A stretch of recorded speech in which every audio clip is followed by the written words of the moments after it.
Mari ini promo ya.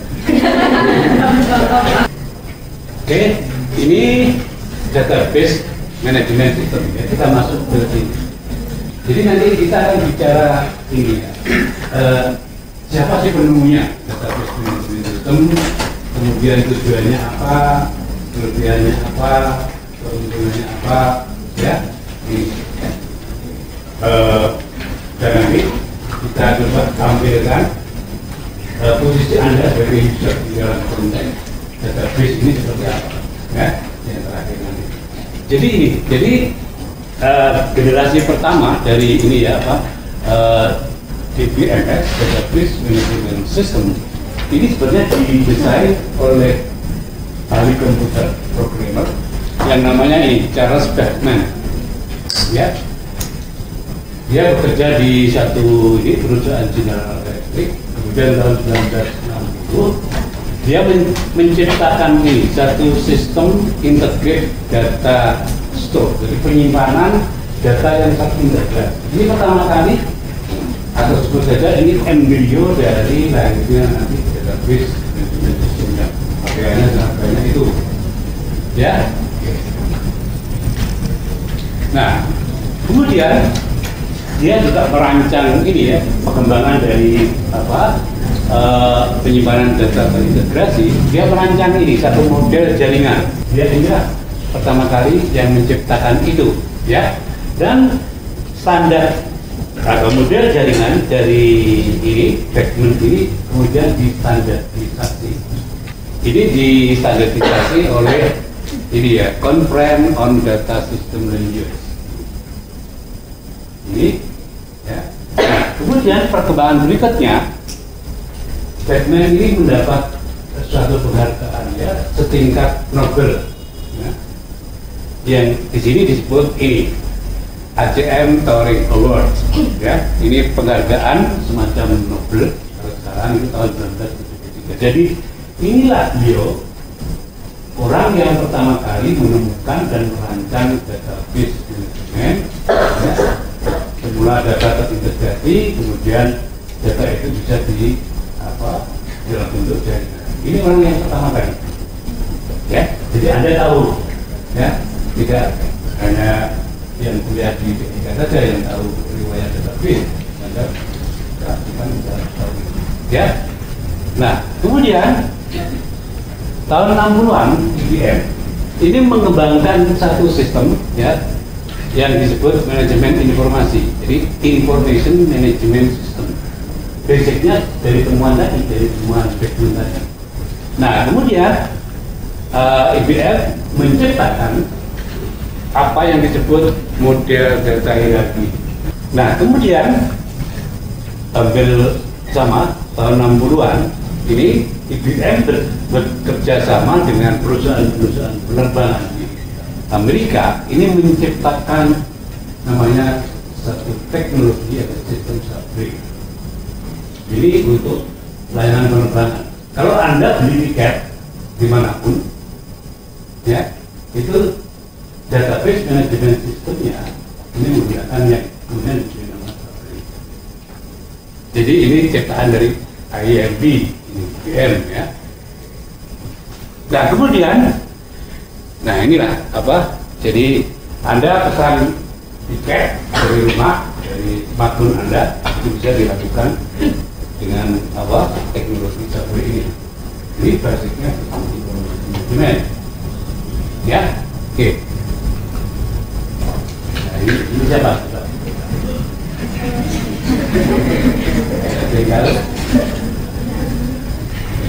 Ini namanya Edgar Codd.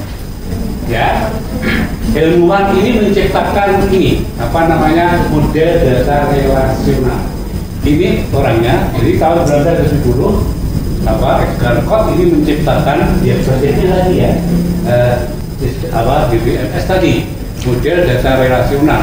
Nah, kemudian model yang dikembangkan oleh Codd inilah tahun 1980 ini menjadi sangat terkenal, hampir mendominasi seluruh sistem database management system di seluruh dunia dengan menggunakan model data relasional ini, ya.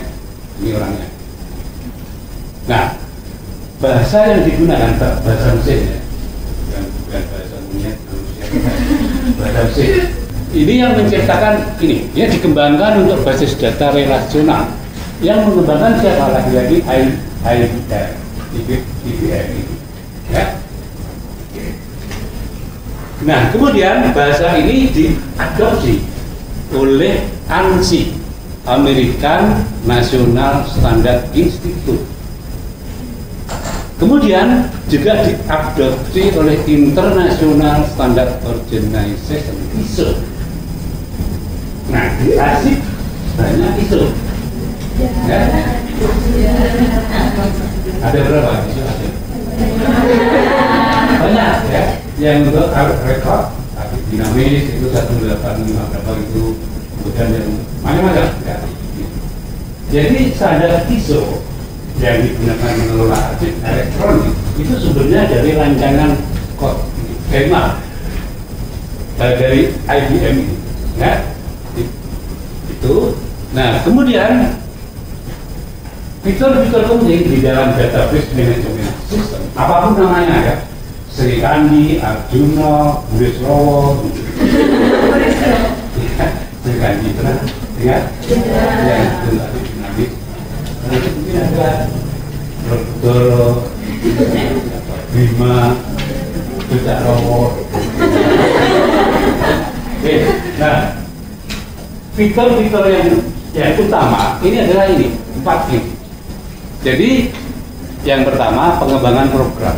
Jadi di BMS ini berarti lunak yang pengembangan aplikasinya, sistemnya itu sangat mudah dikembangkan sehingga lebih ke user friendly. Jadi pengguna akhir itu mudah dimudahkan dengan ini karena ada proses pengembangan program ini, ya. Jadi aplikasi yang diciptakan berdasarkan BMS ini itu semakin memudahkan Anda untuk mengakses data-data yang disimpan di database tersebut. Kemudian ada lagi ini cadangan dan pemulihan. Jadi dalam basis data itu ada file-file dalam bentuk fisik yang disimpan di media penyimpanan, bisa SSD dan lain-lainnya. Jadi ketika harddisk saja ya, itu rusak, itu bisa di-recovery. Jadi data yang disimpan di harddisk atau SSD dan lainnya itu bisa di-recovery. Di BMS ini mempunyai kemampuan untuk merecovery file-file atau data-data yang disimpan di media penyimpanan, ya. Nah, yang berikutnya ini penggunaan basis data untuk pelaporan. Jadi di dalam basis data ini semua yang masuk, semua yang keluar itu tercatat, ya, dalam bentuk statistik. Ya, jadi kalau Anda minta laporan misalnya, Anda minta laporan dari sistem ini, mahasiswa mana saja yang selama 1 semester tidak hadir, ya, itu nanti bisa muncul. Si A hadir 2 kali, si B. Nah, ini yang dibentuk bentuk laporan. Jadi bisa menampilkan satu laporan dalam aktivitas tertentu. Nah, akses basis data. Jadi fitur ini yang paling penting di dalam database management system. Jadi user, ya, ini yang memiliki otoritas itu bisa mengakses basis data seluas-luasnya. Yang mempunyai otoritas pernah masuk di master. Otoritas Anda terbatas dibanding dengan dosen, dibanding kaprodi, ya. Yang paling luas adalah kaprodi, ya. Itu contohnya. Ini fitur yang terakhir. Nah, sekarang tujuan apa sih kok orang menciptakan database management system? Pasti ada tujuannya. Tujuan dari manajemen itu apa? Salah satunya efisiensi, ya. Untuk mencapai efisiensi, maka database management system ini mempunyai tujuan ini, ya. menyediakan penyimpanan data untuk dapat digunakan oleh organisasi baik sekarang maupun yang akan datang. Jadi data-data yang disimpan di server itu abadi selama tidak rusak, itu bisa diakses kapan. Nah, yang kemudian input data. Jadi baik operator maupun user pengguna itu dimudahkan dengan database manajemen sistem ini, ya. Dan juga pembagian hak dari otoritas. Jadi masing-masing orang yang mau mengakses data itu ada otorisasi batasan tertentu, ya, seperti tadi contoh tadi. Itu tujuannya. Kemudian yang berikutnya, pengendalian data untuk setiap siklus data selalu update. Data itu selalu secara regulasi, secara terus selalu di-update, ya, di dalam sistem tersebut. Jadi tidak ada data yang out of date. Ya. Misalnya ada data Anda misalnya menginput data dalam, ya, harga cabai rawit keriting 6.000. Ya. 10 tahun berikutnya ada perubahan, harga cabai rawit keriting 20.000. Maka administrator di dalam sistem tersebut mengupdate data-data. Data selalu update mengikuti perkembangan zaman, perkembangan teknologi informasi dan seterusnya. Nah, kemudian tujuan yang berikutnya itu pengamanan data terhadap kemungkinan penambahan, pengubahan, pengerusakan dan gangguan lain. Ini tujuan dari DBMS ini, karena administrator itu yang mengendalikan ini, sehingga dia bisa mengontrol kalau ada penambahan yang tidak diotorisasi, kalau ada perubahan yang tidak diotorisasi, admin akan mengontrol ini. Ini tujuannya, yaitu mengamankan data-data yang ada di dalam database yang ada di dalam server. Ya.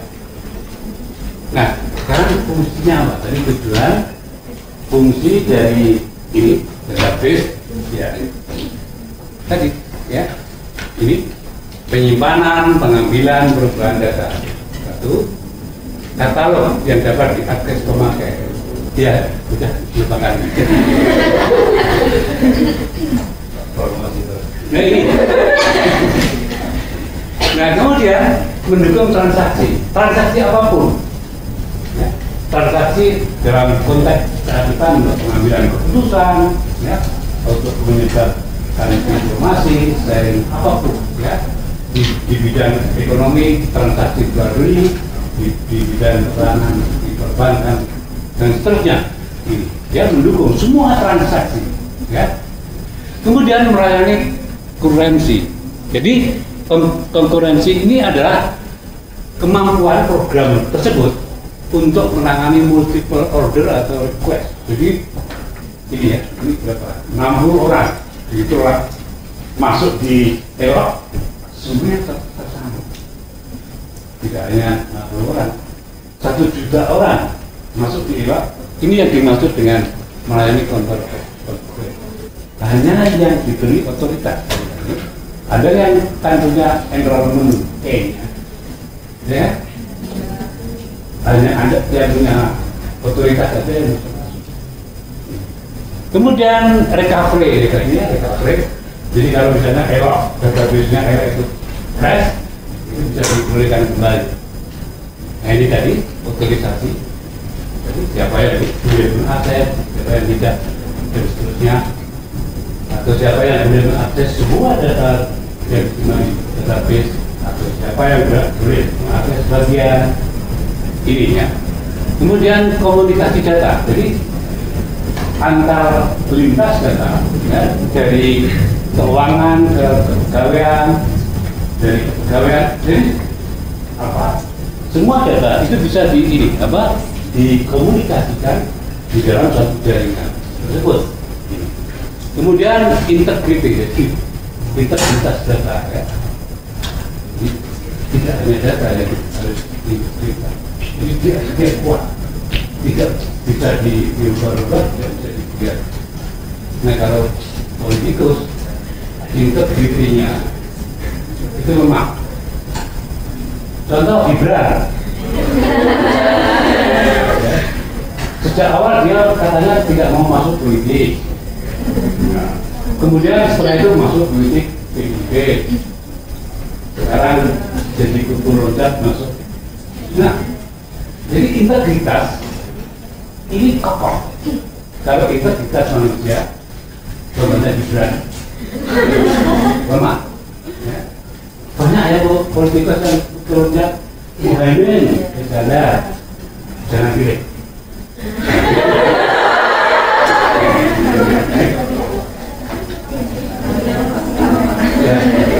Siapa yang mau punya Anies? Saya tahu Anies itu adik kelas saya. Dia dulu Dewan Mahasiswa. Ya, Dewan Mahasiswa. Ada UGM. Pilih-pilih Ganjar Pranowo atau lain. Jangan pilih Prabowo. Dia bukan alumni UGM. Ini juga ada lapor ya, ini juga ini di ruang akan silakan ada mau pilih siapa, Anies, mau pilih Ganjar, saya hanya ingin mengatakan integritas manusia itu bisa goyah, integritas sistem itu abadi, tidak bisa goyah. Ya, oke. Kemudian melayani data independen, jadi melayani data-data yang sifatnya apa? Tidak ada keterkaitan dengan data yang lain, selain data-data yang ada keterkaitan. Jadi data yang independen, DBMS ini mampu melayani utility. Utility itu memuaskan pengguna. Jadi pengguna akan terpuaskan dengan database sistem, apapun namanya. Jadi data tersebut ini wapun namanya itu nama sistem dari DBMS. Oke, keunggulan DBMS apa? Nah ini mengurangi duplikasi. Jadi tidak ada duplikasi, tidak ada redundancy. Redundancy itu apa? Kalau Anda sekali memasukkan data A, maka ada memasukkan data A lagi akan tertolak karena tidak ada data A. Jadi tidak ada pengurangan, ya. Kecuali nama Anda salah, misalnya Anda login di Elok, ya. Nama Anda Safitri, ya. Kemudian apa? Ternyata salah. Sebenarnya nama Anda Sumitro. Misalnya, itu bisa. Ya, kemudian apa lagi?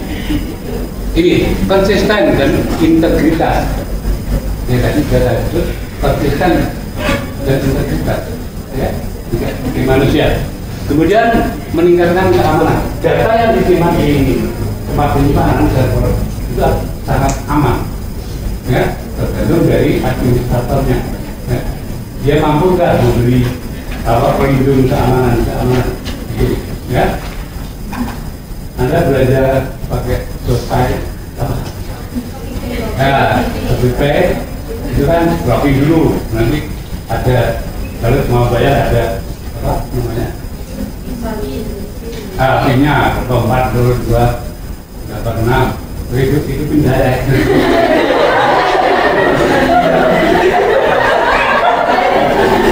Jadi Anda bisa ambil uang saya. Ya, itu.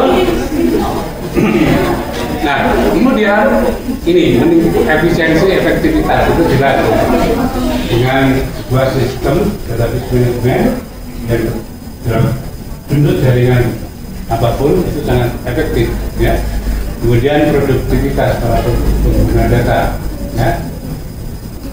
Jadi pengguna data bisa memanfaatkan apa database manajemen.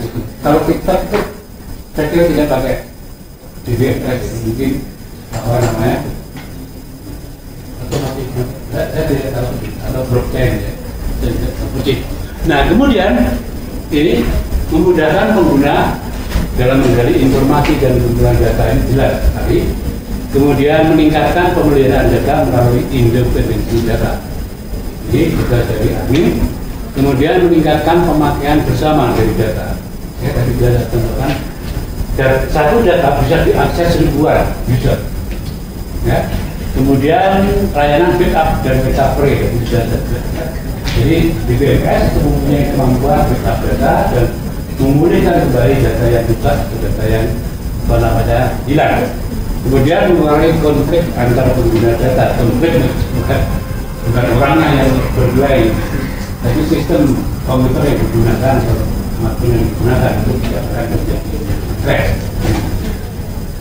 Anda pakai Android, Anda pakai apa namanya iOS, ya, atau Anda pakai apapun, itu bisa tidak akan terjadi crash. Ya. Ini keunggulan ini ya, kemudian kelemahan. Nah, ini kelemahannya. Jadi memerlukan nih skill tertentu untuk melakukan administrasi. Jadi adminnya ini sangat tergantung kepada admin. Jadi admin harus mempunyai skill tertentu, ya, tidak hanya di bidang apa komputer, tapi teknologi informasi dan komputer ini. Ya. Kemudian memerlukan kapasitas penyimpanan yang besar, ya. Jadi ada ini memori, ada eksternal dan internal ini, sehingga bisa berjalan cepat. Ini dalam konteks ini harus besar supaya akses data, apalagi itu diakses secara bersama-sama, supaya cepat. Kemudian, ini, jadi DBMS, ya, yang handal itu harganya mahal. Kemudian konversi dari sistem lama ke sistem baru juga mahal. Ya. Di samping biaya pengadaan perangkat keras dan perangkat lunak diperlukan pula biaya pelatihan. DBMS ini tingkat kegagalan itu lebih tinggi. Ini Anda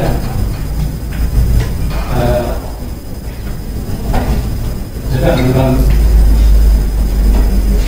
ini Korea? Itu kalau beli tiket online nggak? Iya. Online. Ya. Yang pernah beli tiket online atau mengalami, ya, apa namanya, bottleneck. Jadi masuk karena sudah ribuan orang antri kan. Ada bahkan pagi sampai pagi berikutnya tidak bisa masuk. Ini. Jadi kelemahannya di situ. Jadi apa, tingkat kegagalannya itu semakin tinggi kalau penggunanya sangat banyak dan mengakses bersama-sama. Ya, seperti tadi contoh, ya. Bari kalau lihat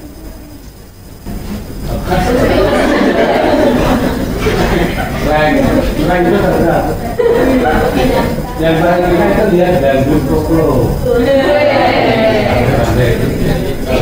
Gratis, tidak bayar. Nah, sekarang ini yang terakhir. Jadi database itu ada level-levelnya. Yang pertama yang disebut level E, eksternal view level. Jadi level ini adalah yang berhubungan langsung dengan pengguna database. Jadi view level ini user hanya bisa melihat sesuai yang dia inginkan atau sesuai yang dia perlukan, jika dia bisa memiliki pandangan yang berbeda. Satu user dengan user yang lain ketika menampilkan data mempunyai pandangan yang berbeda. Ini yang level eksternal. Nah kemudian pada level ini dimungkinkan pandangan user berbeda dengan referensi fisik dari data, ya. Jadi kalau di database ini kode 1, 2, 3 yang ada di view level, ketika Anda melihat itu bukan angka, tapi mungkin kata, mungkin gambar, ya. Oke. Kemudian data dilihat user seakan-akan berasal dari satu file. Jadi ketika Anda atau mencari data di dalam database, itu kemungkinan data itu sudah diolah dari beberapa rangkaian data menjadi data yang Anda inginkan. Jadi bukan data ini satu file. Tidak. Oke. Kemudian level yang kedua ini konseptual. Level ini adalah level ini, para administrator yang mengendalikan itu, ya. Dia yang mengatur struktur datanya, bagaimana hubungan data satu dengan data yang lain bagaimana, sehingga nanti di level eksternal itu user dengan mudah dan enak melihat data yang dia inginkan. Nah, para administrator ini tadi ya, bagaimana suatu view dijabarkan menjadi data dan seterusnya. Jadi dia yang mengatur ini level konseptual. Jadi administrator yang merancang atau sebagai arsitektur database untuk semua user, untuk tadi yang level eksternal ini. Nah, yang terakhir ini level internal atau level physical level. Physical level itu ya tadi ada komputer, ada data ini, dan kemudian di dalam database itu untuk menyimpan ini ya dalam bentuk kode, tag, angka, bit dan seterusnya. Ini juga bagian dari administrator. Ya. Kemudian pada level ini alokasi ruangan penyimpanan data ditempatkan di mana, di cloud, di server A, di server B dan seterusnya. Dan kemudian juga apakah ada data yang perlu dikompresi, ya, apakah ada yang perlu diinskripsi. Jadi kalau Anda main WhatsApp itu sudah diinskripsi. Jadi data itu yang Anda kirim di grup itu tidak dalam bentuk seperti Anda, ya, misalnya Kak, tolong di rumah saya. Yang mengalir data dari Anda grup di servernya WhatsApp itu dalam bentuk kode. Jadi sudah diinskripsi menjadi pecahan-pecahan, nanti setelah masuk ke servernya itu diibarati menjadi seperti yang.